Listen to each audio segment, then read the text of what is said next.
Hello everyone, welcome back to Just For You Studios. I'm Luke, and today we're going to be doing a review of Mission Impossible Fallout.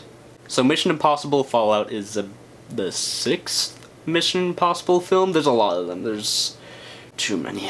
This one was a film I was a bit worried about, but also anticipating, because the director behind it did Rogue Nation, which I thought was great and fun, but it wasn't my favorite of the franchise. And at the same time, I was really excited just because I love these films. They're just a lot of fun, and some of the action sequences they do are incredibly creative. And honestly, I was super surprised by it. This is genuinely one of my favorite films of the year so far. So let's first talk about this story. So some people already know about the whole Mission Impossible story, you know, the iconic aspects, like your mission, should you choose to accept it, the whole fighting some sort of terrorist group or some sort of person hacking into the government or something like, you know, something of that sort, espionage aspects.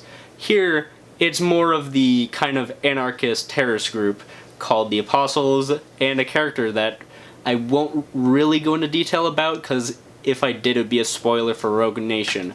But essentially, their involvement in this film is much greater than you would realize. And of course, Ethan Hunt, played by Tom Cruise, and he has to save the world.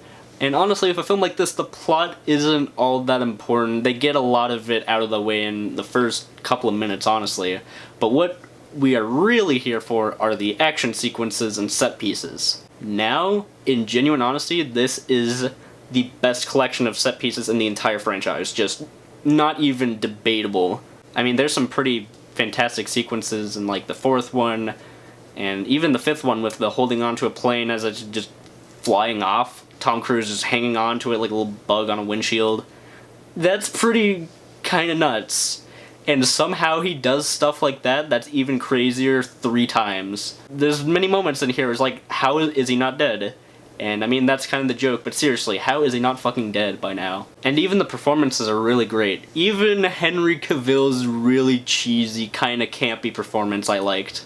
Now, one thing in certain that I can say about this film is actually really gorgeous to look at. It's probably one of the best looking of the franchise. And along with that, the way they use the camera in some action sequences is just amazing. I especially love, in one scene that takes place in France, just the way that they make, like, the movement of the cars feel just so fast in terms of how Tom Cruise's character is just driving by it on his little motorcycle, and you feel that speed and that tension of he could be hit by just any oncoming car, but somehow he's not dying, but you still get that feeling of speed, the way the camera moves along with it. And one thing I don't necessarily bring up a lot is the sound design. There's a lot of moments in here where just the impact of just the sound effect of the gun, just the moment itself, the way it sounds lends so much to the scene. One scene in particular, you might have seen a clip of it, a fight in a bathroom, has no music whatsoever, you just hear the fight itself, and it could have easily had like a score going on behind it, but just the removal of any score itself adds a second layer of tension to it. And one thing, and I won't get into spoilers with this review, of course, this has probably one of the best third acts in any action film I've ever seen. It's just like, it just keeps rising and rising, and just the amount of craziness that's happening, that's just, it doesn't stop. It's like a crescendo of action. And honestly, it builds up to something just brilliant. It's so simple but brilliant at the same time. Any cons I have with this film are so minor, honestly.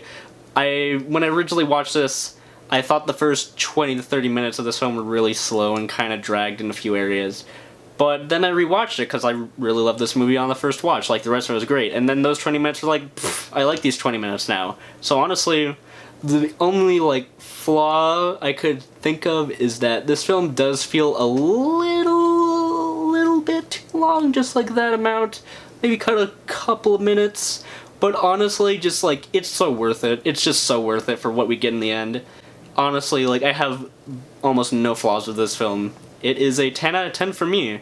And for a date night rating, I'd say it is probably an 8 out of 10, because it is an action film, you know, like, the guys like action films and whatnot, but there's a lot more personal aspects to it, especially of how they handle Ethan Hunt's character that's just so, you know, genuine.